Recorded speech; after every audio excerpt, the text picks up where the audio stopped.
السلام علیکم۔ لاکھوں کروڑوں درود و اسلام محمد مصطفیٰ صلی اللہ علیہ وآلہ وسلم اور آپ کی آل پر۔ نماز کیوں ضروری ہے؟ نماز پڑھنا ہر مسلمان کے لیے کیوں ضروری ہے اور نماز کی اہمیت کیا ہے ہماری زندگی میں؟ بہت ہی خوبصورت بیان جو کہ مرزا محمد علی انجینئر صاحب نے دیا ہے۔ آئیں سنیں اور دیکھیں کہ نماز کیوں ضروری ہے اور ہم مسلمانوں کو نماز کی تاکید کیوں کی گئی ہے۔ بہت ہی خوبصورت بیان ہے، آئیں ہم سنتے ہیں کہ وہ کیا فرماتے ہیں اس بارے میں۔ قرآن چیخ چیخ کے کہہ رہا ہے کہ جو نماز نہیں پڑھتا وہ پاکستان کے شناختی کارڈ میں مسلمان ہے، اللہ کے ہاں وہ مسلمان نہیں ہے۔ صحیح مسلم میں یہ حدیث لکھی رہ گئی 246 کہ بندے کے کفر اور ایمان، شرک اور اسلام کے درمیان فرق ہی نماز ہے۔ یہ حدیث مسلم میں ہی لکھی رہ گئی کہ ابن مسعود رضی اللہ تعالیٰ عنہ کہتے ہیں کہ جماعت کے ساتھ نماز پڑھنا یہ سنت خدا ہے، یہ تمہارے نبی کی وہ سنت ہے جو اللہ نے انہیں عطا کی، اگر اسے چھوڑ دو گے تو برباد ہو جاؤ گے۔ رسول اللہ کے زمانے میں اگر کوئی بیمار بھی ہوتا اور دو بندوں کے سہارے مسجد میں آ کے نماز پڑھ سکتا تو اس کی کوشش ہوتی کہ میں مسجد میں جماعت سے نماز پڑھوں، کہیں مجھے منافق نہ شمار کر لیا جائے۔ جماعت چھوڑنے پر رسول اللہ کے زمانے میں سمجھا جاتا تھا صلی اللہ علیہ وآلہ وسلم کہ بندہ منافق ہے۔ صحابہ کرام کو، اہل بیت کو کب معلوم تھا کہ ایسی امت بھی آنے والی ہے جو آپ سے بڑا عشق رسول ہونے کا دعویٰ کرے گی اور نماز ایک نہیں پڑھے گی؟ تو وہ کہتے یار یہ تو بڑا آسان اسلام ہے۔ تو یہ حدیثیں تو مسلم شریف میں لکھی رہ گئی، پریکٹیکلی کس نے عمل کیا اس کے اوپر؟ یہ حدیث ترمذی میں لکھی رہ گئی کہ ہمارا اور منافقین کا عہد نماز کی بنیاد پہ ہے، جس نے نماز چھوڑی اس نے کفر کیا۔ یہ صحابہ کرام علیہم رضوان کا فتویٰ ترمذی میں ہی رہ گیا۔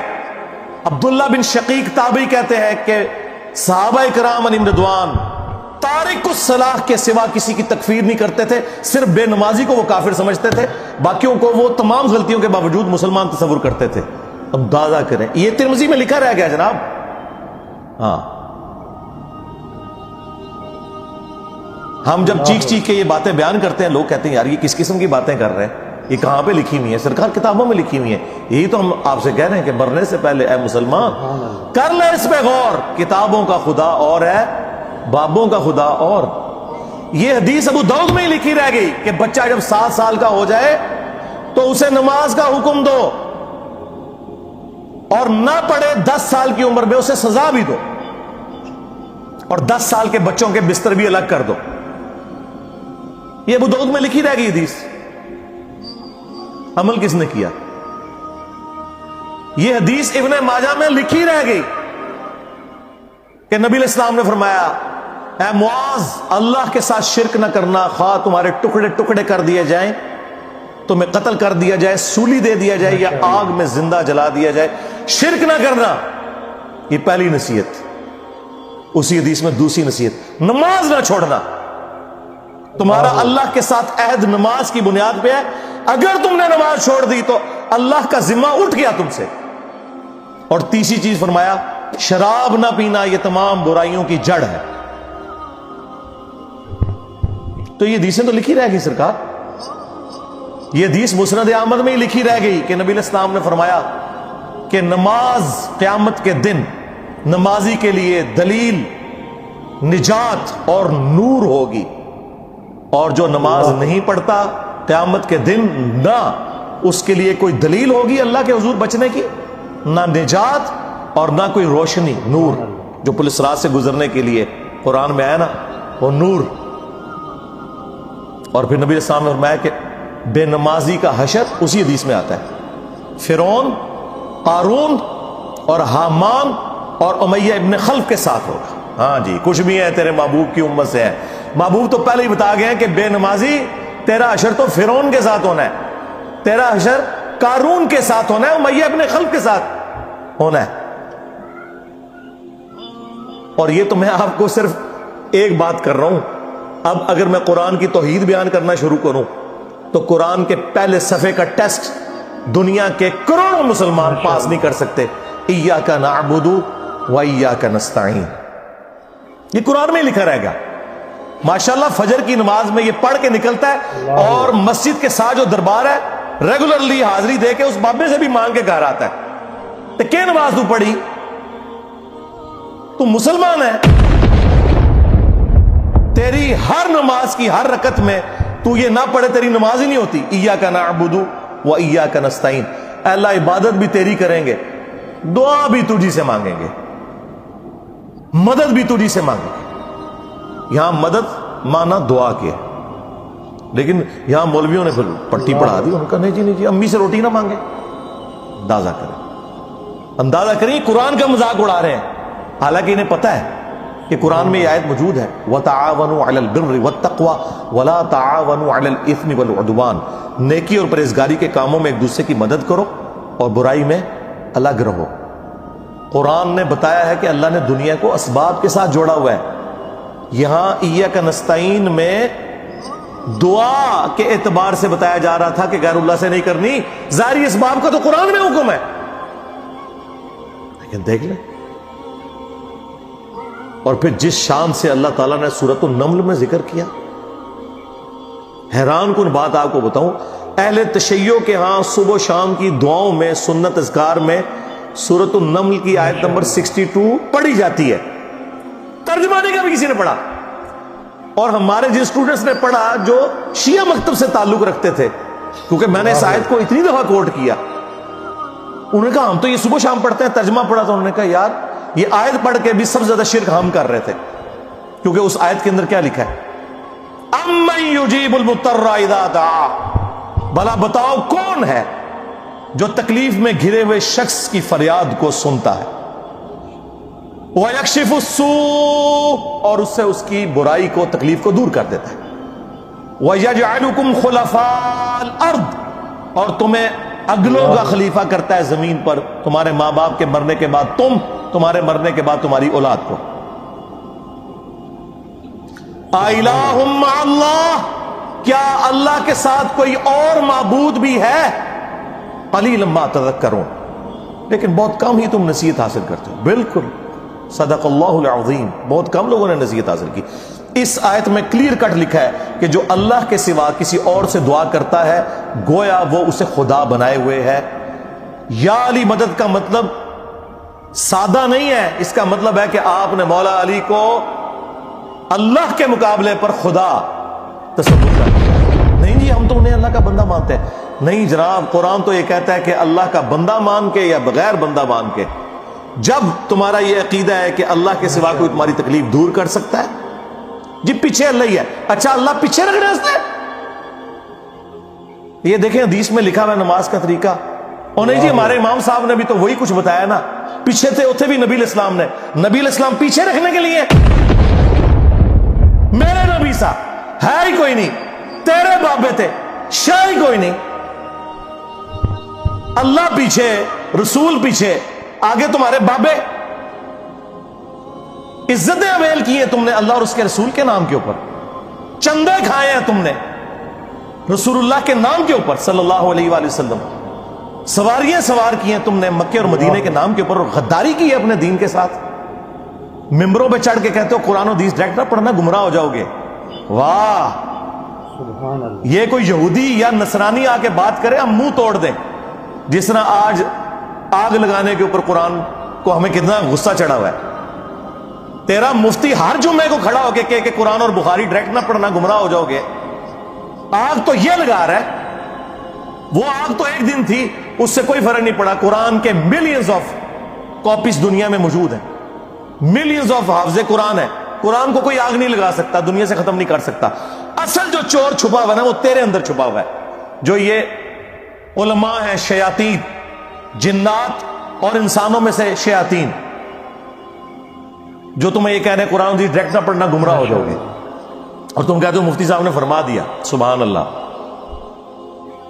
دنیا میں اگر کوئی مفتی صاحب لمبی داڑھی اور پگڑی اور ہاتھ میں تسبیح کے ساتھ آپ کو کوئی 2 نمبر چیز دے دیں, آپ ایک استری خریدنے کے لیے جائیں اپنے کپڑے کرنے کے لیے, اور اس پہ جعلی مور لگا کے وہ بندہ آپ کو وہ استری دے دے, اور آپ کو بعد میں پتا چل جائے اس نے دھوکہ کیا ہے، تو آپ کیا کہیں گے؟ مفتی صاحب نے فرما دیا اشتری شریف. آپ غصے میں بھرے ہوئے جائیں گے اور کہیں گے کہ تو داڑھی رکھ کے بےایمانی کر رہا ہے، کہیں گے نا. تو یہ داڑھی والے جو مولوی ممبروں پہ چڑھے ہوئے جھوٹ سکھا رہے ہیں آپ کو، ان کو کبھی آپ نے کہا نہیں؟ آپ فرق دیکھ لیں، جہاں آپ کی دنیا کا نقصان ہوتا ہے نہ آپ کو مفتی کی داڑھی نظر آتی ہے، ہو سکتا ہے آپ جا کے آگ لگا دیں اس کی داڑھی کوئی، لیکن جہاں آپ کا دین کا نقصان ہو رہا ہے آپ کہتے ہیں مفتی صاحب نے فرما دیا. وہاں لاکھ چیختے رہے کہ یار یہ مفتی صاحب آپ کو اپنے بابوں کا دین بتا رہے ہیں، کتابوں میں دین کچھ اور لکھا ہوا ہے، ٹس سے مس نہیں ہوتے. تو یہ قرآن کی توحید کا ٹیسٹ نہیں تھے پاس کر رہے. ایک جاہل سے جاہل مسلمان کو بھی یہ بات سمجھ آنی چاہیے کہ بارش کون برساتا ہے؟ اللہ. ڈیوٹی کس کی ہے؟ فرشتوں کی. کیا ہم بارش فرشتوں سے مانگیں گے یا اللہ سے؟ تو بات ختم ہو گئی. جو ڈیوٹیاں لائی ہیں جی بابیاں دیاں، وہ چھڑ دے، وہ ڈیوٹیاں لائی ہیں ماشاءاللہ. کدھر مر گئے وہ بابے کہ آج ہزاروں ایکڑ کے اوپر یوٹیوب کی جو ہارڈ ڈسک رکھی ہوئی ہے ان کے اوپر رسول اللہ کے خلاف گستاخانہ ویڈیوز رکھی ہوئی ہیں. بابا کدھر مر گئے؟ نگاہ مار کے کیوں نہیں ڈیلیٹ کرواتے؟ اوے بابا جی کہا کرتے تھے نا جی امت مر جائے، امام مالک فرماندے نے کہ حضور دیاں گستاخیاں ہو رہی ہیں اور امت زندہ ہے، بدلہ نہیں لیندی. امام مالک فرماتے تھے پھر امت زندہ کیوں ہے؟ پھر مر جائے ساری، پھر مر جائے ساری. پوری عالم اسلام اس وقت یا تو مر جائے، یا تو مر جائے سارا عالم اسلام، یا پھر حضور کی عزت پر پہ رہ جائے. بس دو باتوں میں سے ایک بات ہے. بس یا سارا اکٹھا ہو کے مر جائے یا پھر فرانس کو جواب دے. میں نے کہا تھا بابا جی رک جاؤ، صبر کرو، تو آڈے ہوتے کوئی اور شاید اللہ نے چھاڑ دیتی ہے. امت بعد ہی مرے، پہلے تیرے بابے کیوں نہیں مر جاندے بابیا جنہاں دی ڈیوٹیاں سن؟ غوث کتب ابدال، انہوں نے اپنے نبی کا کلمہ نہیں پڑھا ہوا؟ وہ کدھر مر گئے جو کل تک اپنے مریدوں کو یوں دیکھ کے تو جلا کے راکھ کر دیتے تھے، آج اتنے بغیرت ہو گئے کہ وہ یوٹیوب سے ویڈیوز نہیں ڈیلیٹ کر سک رہے. لے جاؤ اپنے بابے تو، کسی کام میں نہیں نکلے. پہلے وہ مرن نا، امت تو بیچاری کچھ کر نہیں سکتی، بابوں کے پاس تو اتنے رائٹس ہیں. وہ بابا لبو جی ڈیوٹی ہے اتنے جتنے ہارڈ ڈسک پہ ہیں اتنے جس گوشت کی ڈیوٹی ہے انہوں لبو کرا اس تو میں 295 سی لو آواں گا. امت مر جائے، تیرے بابے نہ مر جائے، امت مر جائے. امت نو تو تسی مس گائیڈ کیتا ہے، شرک میں ڈبو دیا. او جی لاہوری 1000 سال تو بابا بیٹھے ہے تے پال رہے لوگوں نو، چھڑ دے. آج چندے بند کر دینا گورنمنٹ، کتے پھرن گے دربارہ ہوتے تواڈے، صفائی کرنے والا کوئی نہیں ہوگا. بند کراؤ آج چندے، بابا پال رہا ہے. تواڈے چندے تے پلدے نے تے تسی کہتے بابا پال رہے. شرم کی کوئی انتہا ہوتی ہے. یہ لوگ بات کرتے ہیں کہ قرآن جل گیا تو پورے ملک کے اندر ہنگامے کھڑے کیے ہوئے. قرآن تم لوگوں نے جلایا ہے شرک پھیلا کے. ویسے تو کہتے ہو ہم سنی ہیں. سنی وہ ہوگا جو بخاری مسلم کے طریقے کے مطابق جو رسول اللہ کے احادیث نقل ہوئی ہیں صلی اللہ علیہ وآلہ وسلم، رکوع میں جاتے وقت اور رکوع سے اٹھتے وقت رفع الیدین کرے گا. یا سنی وہ ہوگا جو اپنی پبلک کو یہ جھوٹ مشہور کرے گا کہ جی بغلے بت رکھ کے آندے سن تاں رفع الیدین ہوتا سی. واہ واہ. جس شخصیت کے ساتھیوں میں سیدنا عمر، سیدنا حمزہ، سیدنا علی جیسے دلیر اور اللہ کے شیر ہوں، اتنے لوگ بت رکھ کے تے حضور دے پیچھے آگے کھلوندے سر. اب گل کرنے لی کرو کوئی، سب کچھ جھوٹ نکلیا تھوڑا. قرآن کو آگ لگ گئی، تسی لائیے قرآن کو آگ. آپ لوگ دشمن ہیں اسلام کے. اس سے بڑی کیا دشمنی ہوگی جو لوگوں کو کہتا ہے قرآن و سنت سے جوڑو، اس کو کہتے ہیں جی یہ لوگوں کو گمراہ کر رہا ہے، ہمارے بزرگوں سے ہٹا رہا ہے. جی بالکل اعلانیہ میں کہتا ہوں کہ میں آپ کے بزرگوں سے آپ کی پبلک کو ہٹا رہا ہوں، اس لیے نہیں کہ اپنے ساتھ جوڑوں، کیونکہ نہ تو میری کوئی چندہ بک، نہ میرا کوئی مدرسہ، ہاں نہ میری کوئی مسجد. چندے آپ کو دیں، نمازیں آپ کے پیچھے پڑھیں. ہم توڑ رہے اس لیے نہیں ہے، آپ کے بزرگ ویسے اس لیے توڑتے تھے کہ کسی سے توڑ کے اپنے ساتھ جوڑیں.